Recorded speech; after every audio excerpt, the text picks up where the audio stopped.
Hello student, स्वागत है आपका विक्रम एकेडमी के यूट्यूब चैनल पर। आज हम 9th स्टैंडर्ड का साइंस सब्जेक्ट सीखने जा रहे हैं। टॉपिक है 8 यूजफुल एंड हार्मफुल माइक्रोब्स। चलो तो फिर देखते हैं। You are familiar with different types of microbes which are around us but can not be seen with our eyes.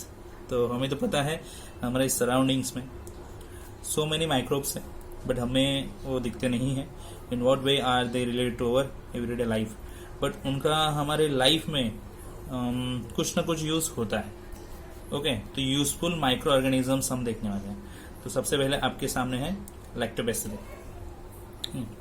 Smear a drop of fresh personal milk on a glass slide, stain it with a methyl blue and put a cover slip over it. तो एक activity दी है, क्या करने को बोला है, butter milk का एक ड्रॉप लेना है, मिथाइलिन के साथ मिक्स करना है, कवर स्लिप पे ग्लास स्लाइड पे लेके कवर स्लिप रख के स्टडी करना है।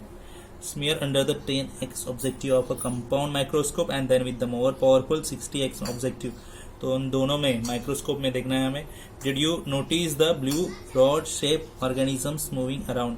तो ऐसे ये कलर के, मतलब कैसे भी कलर बोले, ब्लू रॉड शेप, तो आपको दिखेंगे, उन्हीं कहेंगे हम लैक्टोबैसिली। ओके, यहाँ पे इमेज में अलग कलर दिख रहा है। So it is a kind of bacteria.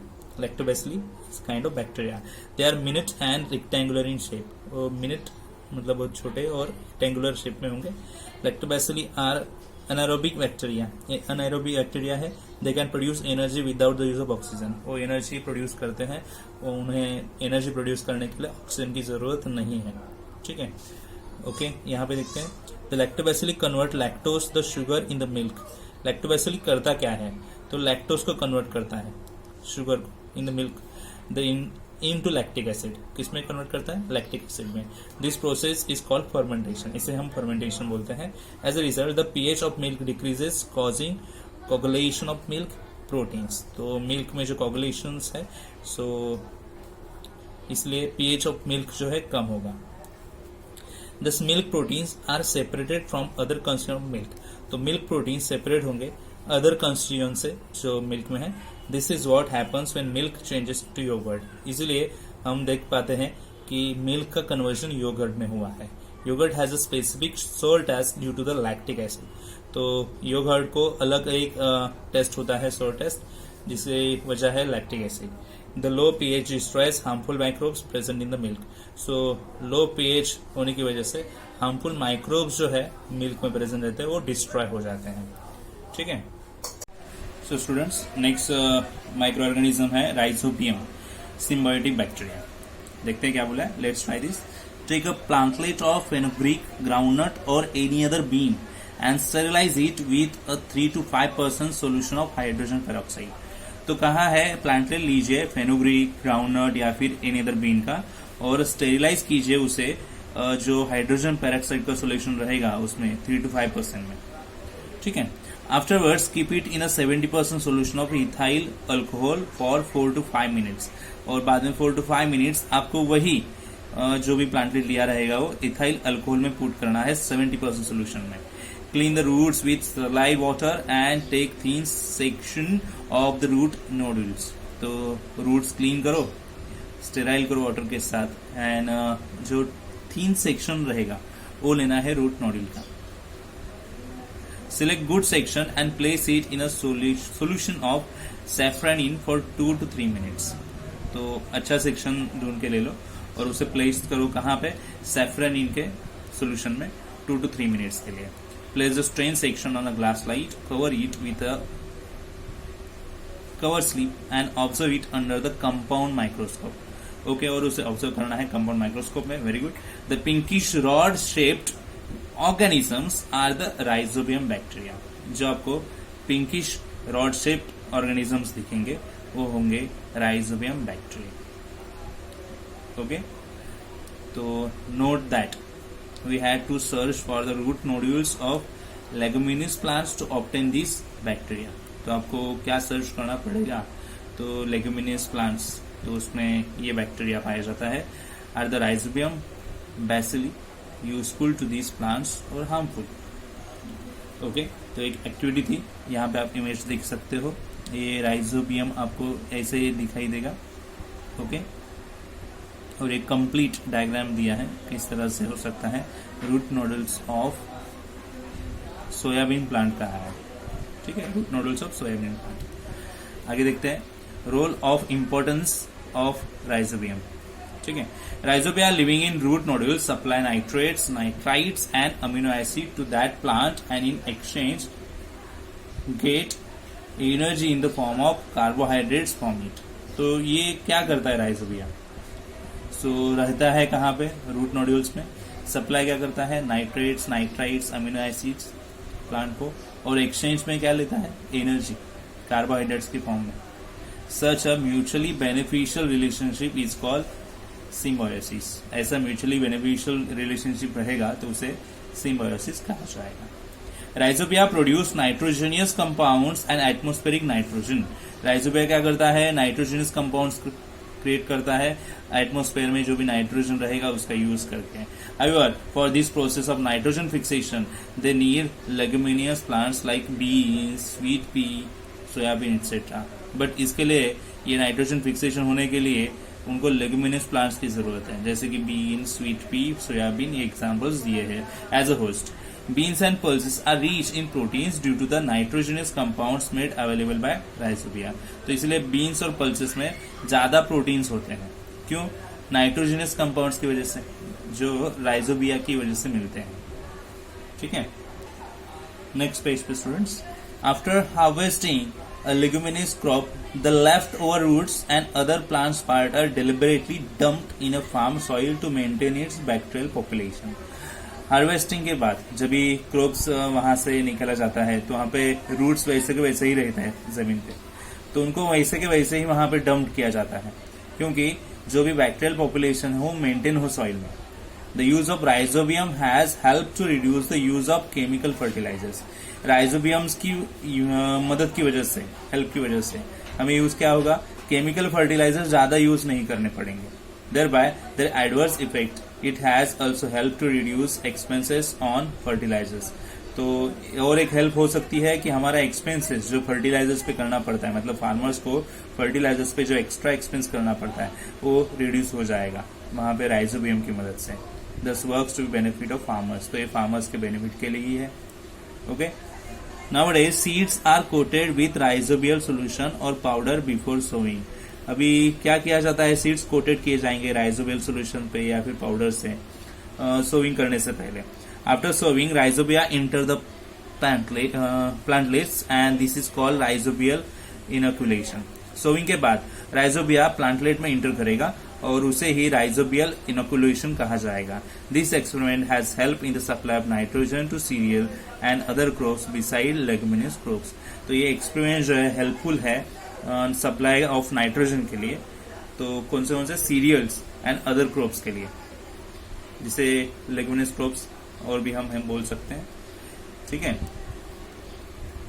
आगे हमें ईस्ट ये माइक्रो ऑर्गेनिज्म दिया है, तो ये एक्टिविटी रिड्यूस की है पोर्शन से, बट ये आपको रीड करनी है, आप रीड कर सकते हो। ओके, हम यहाँ पे देखेंगे डायरेक्टली नीचे। ओके, डायग्राम देखो ईस्ट सेल का किस तरह से होगा। सो ये जो ऊपर मेथड दी है, that method of asexual reproduction is called budding. तो ये मेथड से समझो ये पूरा अलगा है, तो फिर वहां से एक बर्ड ऊपर की तरफ निकलता है और फिर ये एक के दो बन जाएंगे, मतलब क्वांटिटी उनकी बढ़ेंगी। ओके, प्रोडक्शन होगा, रिप्रोडक्शन। तो ऐसे बर्ड आने की वजह से जो रिप्रोडक्शन होता है उसे बर्डिंग बोला जाता है। Yeast is a heterotrophic fungal microbe that grows on carbon compounds. तो ये हेटेरोट्रोपिक फंगल माइक्रोब है और जो बढ़ता है कार्बन कंपाउंड्स में, ठीक है। Yeast is a unicellular fungus with 1500 different species in existence. ये ईस्ट एक यूनिसेलुलर फंगस है और स्पेसीज कितने अवेलेबल है? 1500। The yeast cell is a eukaryotic type of cell. ये यूकैरियोटिक टाइप का सेल है। ओके, अबव एक्सपेरिमेंट्स में क्या पाया गया? In the above experiment yeast grows and multiplies very quickly due to the carbon compounds in the sugar solution. जब ऊपर हमें एक्टिविटी दी है, आप रीड कर लो तो आपको पता चलेगा। शुगर सोल्यूशन में जो भी है कार्बन कंपाउंड होने की वजह से उनकी क्वांटिटी तुरंत बढ़ने लगती है। लाइक दिस, ये ऊपर वाला जो बर्डिंग मैंने बताया आपको। In the process of obtaining nutritions, each cell convert the carbohydrates in that solution into alcohol and carbon dioxide. This process called fermentation. तो ये पूरी प्रोसेस जो है फर्मेंटेशन होती है, क्योंकि ये सेल कन्वर्ट करते हैं कार्बोहाइड्रेट्स जो सोल्यूशन में रहेगा इनटू अल्कोहल में एंड कार्बन डाइऑक्साइड में. तो अल्कोहल कार्बन डाइऑक्साइड बनता है इस सेल की वजह से, और ये पूरा प्रोसेस फर्मेंटेशन कहलाएगा. हाउ इज ब्रेड मेड, ऐसा क्वेश्चन है. So find out how to use the solution prepared in the above experiment to make bread. तो किस तरह से ये ऊपर सोल्यूशन जो बताया है वैसे ही सोल्यूशंस ब्रेड बनाने के लिए यूज होता है, आप वो फाइंड आउट कर सकते हैं. Follow the recipe and make the bread. वैसे ही रेसिपी फॉलो कर सकते हो, ब्रेड बना सकते हो. ठीक है. So find out the note down the reasons why the dough rises and make the bread spongy. तो आप रीजंस भी देख सकते हो यहाँ पे. डफ क्यों बढ़ेगा, क्यों और स्पॉन्जी बनेगा ब्रेड, तो इसके रीजंस आपको पता चलेंगे. ठीक है. ओके स्टूडेंट, नेक्स्ट पेज पे ये वाला पार्ट तो रिमूव किया है, रिड्यूस किया है ये इस साल के पोर्शन से. तो हमें ये देखना है bioremediation. East Yarovia lipolytica is used to absorb the toxins released during the production of palm oil and the heavy metals and minerals released in some other industrial processes. तो कहाँ यूज होता है ये ईस्ट, देखो बताया. Saccharomyces cerevisiae is used for absorption of pollutant arsenic. तो ये एक और यूज दिया है यहाँ पे. And then oil spills in oceans are clean with the help of Alinivirax bacteria. So ये कुछ नेम्स दिए यहाँ पे, यूज दिया है. बायोरेमेडिएशन के लिए यूज होते हैं ईस्ट. एंड देन एंटीबायोटिक्स यहाँ पे दिया है. Carbon compounds obtain from some bacteria and fungi for destroying or preventing the growth of harmful microorganisms are called antibiotics. तो कार्बन कंपाउंड्स ऑब्टेन होंगे, कैसे ऑब्टेन होंगे? सम बैक्टीरिया की मदद से, फंगाई की मदद से, और उनका यूज होगा डिस्ट्रॉय या फिर प्रिवेंट करना उन माइक्रो ऑर्गेनिज्म की ग्रोथ जो हमारे लिए हार्मफुल है. और ऐसे कार्बन कंपाउंड्स हमारे लिए एंटीबायोटिक्स का काम करेंगे, उसे एंटीबायोटिक्स बोला जाएगा. Antibiotics a discovery of the 20th century have brought about revolution in the field of medicine. ये एंटीबायोटिक्स एक 20th सेंचुरी का डिस्कवरी है. Okay.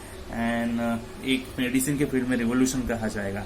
Even a disease like tuberculosis has been almost completely eradicated from some countries. तो because of this कुछ diseases है जैसे tuberculosis जो completely कुछ कंट्रीज से पूरी तरह इरेडिकेट की गई है.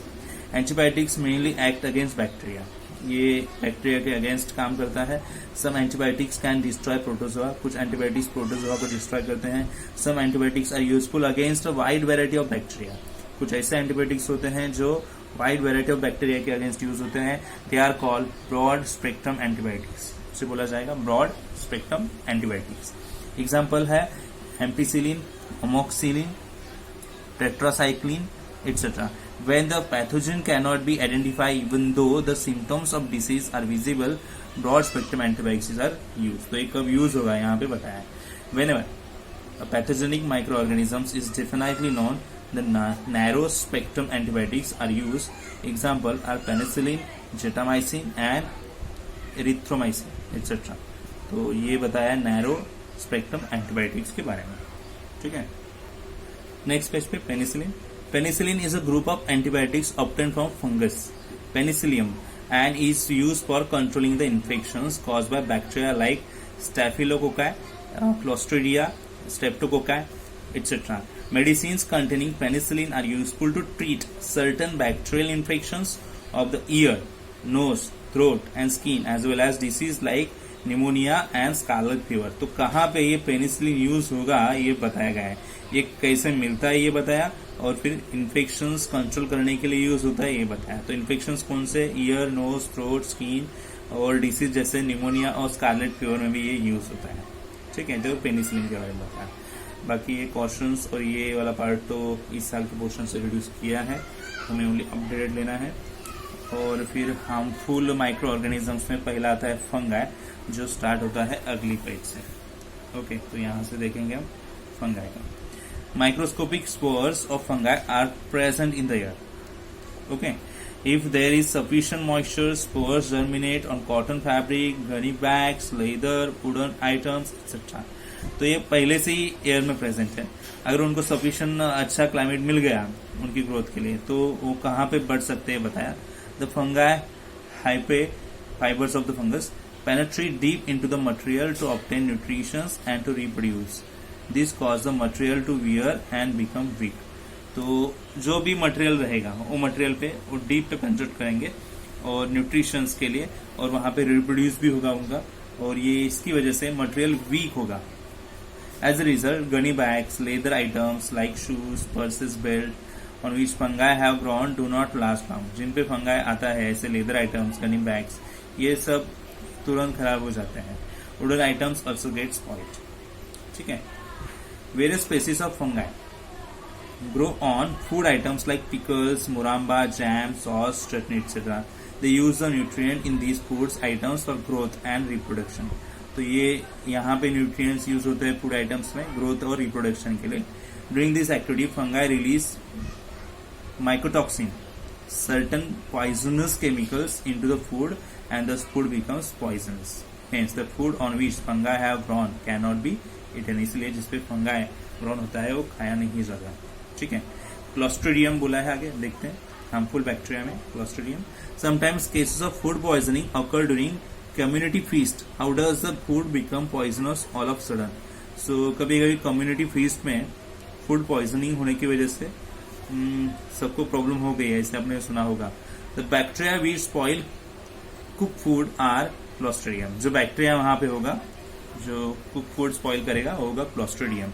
Out of about 100 different species of this bacterium, some are free living in the soil whereas some living in the alimentary canal of humans and other animals.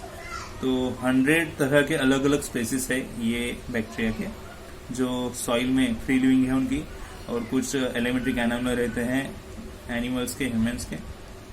This bacteria rod shaped and produce bottle shape endospores in adverse condition. तो ये rod shape के हैं और bottle shape के बन जाते हैं जब ये उनकी एडवर्स कंडीशन हो जाएगी। One special characteristics of this bacteria is that they can not withstand the normal oxygen level of the air because they grow in an aerobic condition. Normally वो नॉर्मल ऑक्सीजन लेवल में नहीं रह सकते क्योंकि वो anaerobic conditions में ही grow होते हैं। ठीक है। तो यहाँ पे इमेजेस देख सकते हो आप। अदर हार्मफुल माइक्रो ऑर्गेनिजम्स, चलो एक कंसेप्ट देखते हैं। Do only the Clostridium bacteria cause illness? Other kinds of microorganisms like bacteria, virus, protozoa, fungi are also responsible for different diseases that affect humans. You have learned that viruses, which are smaller than bacteria and can grow and reproduce only in living cells. Let us see how they are harmful to us. ठीक है। तो और भी ऐसे harmful micro organisms है, only Clostridium नहीं है, तो बाकी के नेम्स यहाँ पे दिए हैं। ये जो इंट्रोडक्शन टू साइंटिस्ट वाला तो पार्ट इस साल के पोर्शन से यूज किया है, आप रीड कर सकते हो। ओके। और बाकी का भी पार्ट यहाँ पे रिड्यूस किया गया है, आपको रीडिंग में रखना है, रीड कर सकते हो। तो जो भी अपडेटेड सिलेबस बेसिस पे जो कंसेप्ट है हमने वो यहाँ पे स्टडी किया है। यहाँ पे टॉपिक खत्म होता है। आपको कंसेप्ट समझ में आए नहीं आप मुझे बता सकते हो कमेंट सेक्शन में। वीडियो जरूर लाइक कीजिएगा, शेयर कीजिएगा। चैनल सब्सक्राइब नहीं किया है तो आप जरूर कर सकते हो, क्योंकि हम ऐसे ही मिलेंगे अगले वीडियोस में। तब तक के लिए गुड बाय, टेक केयर।